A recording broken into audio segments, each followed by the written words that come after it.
Hello guys, it is Tuesday and I'm headed to lunch with my dad. It's raining here, so I'm gonna try my best not to get anything wet as far as cameras and stuff goes. But just been editing all morning. I'm going to spend the rest of the day editing for my class tonight. That way I have as much done as possible and I can continue the never-ending list of work that I'm hoping will eventually get worn down, especially because of Savannah. She's been doing an awesome job. I really appreciate everything she's been doing. Finally getting some headway, and it's looking good. But right now, I'm headed to lunch with my dad. Looks like there's been a wreck. Oh, goodness gracious. There's someone on a stretcher. Nope, no one on a stretcher, but they're bringing the stretcher to them. Oh, this isn't good.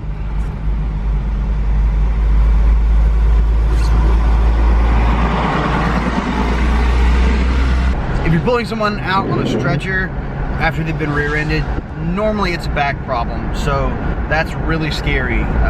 Breaking anything or fracturing anything, harming your back in any way, very, very scary, because that's kind of like the information superhighway for the rest of your nervous system. Prayers out to those who got hurt in that wreck.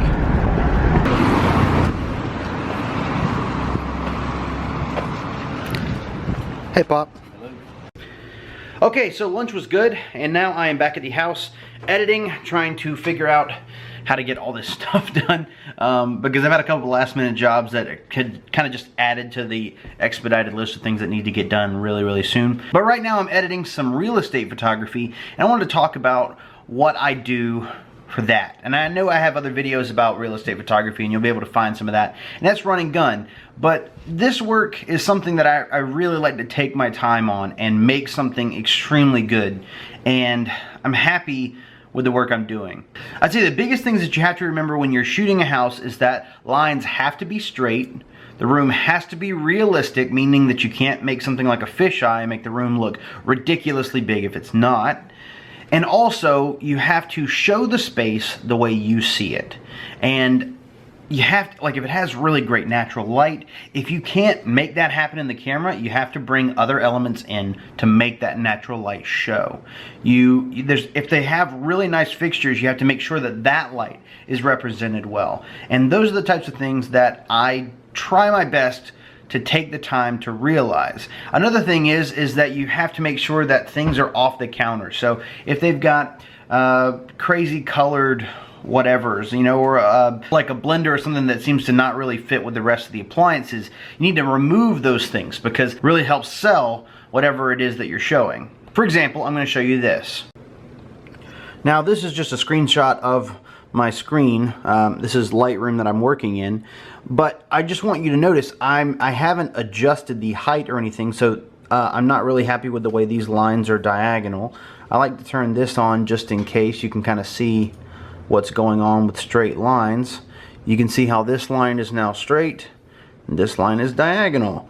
This line is diagonal. So I want to fix those types of things. But you also see that, like, on the counters there are no extra appliances or anything else. So there's no blender, there's no Keurig, there's no things like that. You just have really simple spoons and stuff here, and a knife block, which is really nice, and all that is around the stove. It's just a beautiful selling point that I think really makes this house look extremely nice.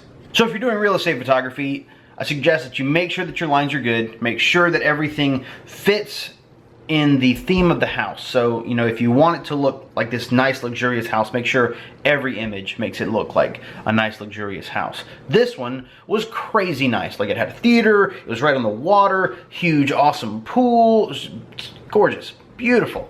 And I'm very happy with all the shots that came out. But I also want to make sure that my client gets the very best of the best, because this is showcasing what they're able to do and what I'm able to do.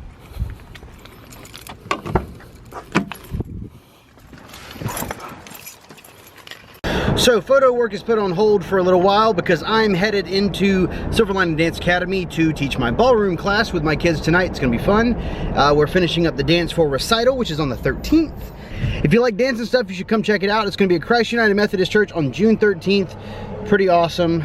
It's gonna be a lot of fun. Anyway, Tuesday always means dance class and my wife and I going to Chick-fil-A. So that's gonna be fun. I'm looking forward to it. Let's go.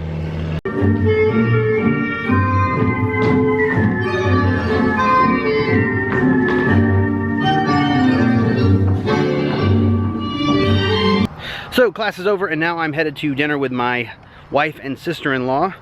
And today was the last class. I didn't really think about that. I know it's really hazy, but I think it's because it's a little foggy outside. But yeah, last class. Next week is dress rehearsal. That's kind of frightening.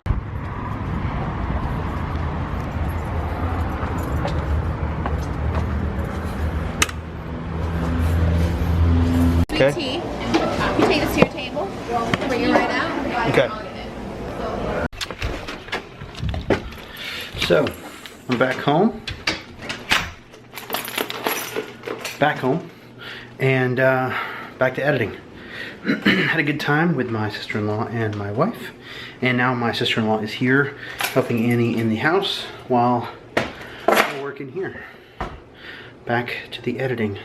If you're in this industry, you probably understand this, but if you're not, most people don't know this, but you spend this much time shooting and this much time editing. It is a very long process, especially if you're doing things that require post-processing work, like making sure that lines are straight and all that other good stuff, or architectural work. It usually takes me somewhere around 2 to 3 times the amount of time it took me to shoot to edit. Like for a wedding, if it's an 8 or 10 hour day, it takes me 20 to 25 hours to edit. And if I had an assistant, that means I'm pretty much doubling the amount of photos I have, which in turn, not exactly, but close to doubles my editing time. So I spend a lot of time with the computer, and this little blue catch light that I have on myself, is a big part of what I do. So I spend a lot of time here in front of the computer. I am very happy with my new mouse. I just got a G502 Logitech, and this is an awesome mouse. It has extra buttons on the side.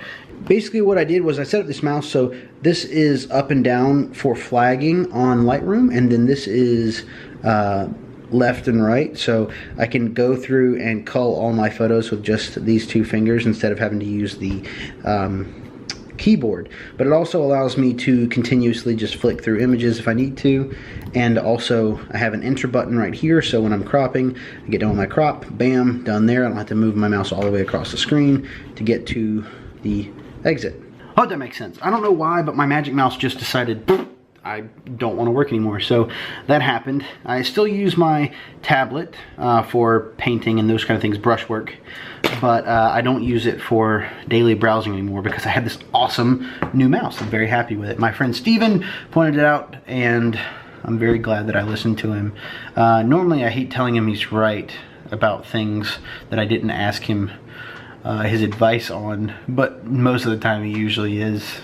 Okay, so another cool thing that happened today was that Visual Supply Company, otherwise known as VSCO or VSCO, released their new preset pack of eclectic films. This is 07, this is their 7th pack, and these are really nice. A lot of cool muted tones, different types of film that I know that I would never have shot with, but it's really, really cool to see everything that they're putting together. It's nice to have new options. If you'd like to check that out, make sure to check out VSCO.com, VSCO.com. Really awesome stuff. It's on a special right now. I don't know if it will be when this vlog comes out, but if it's not, it's worth the money.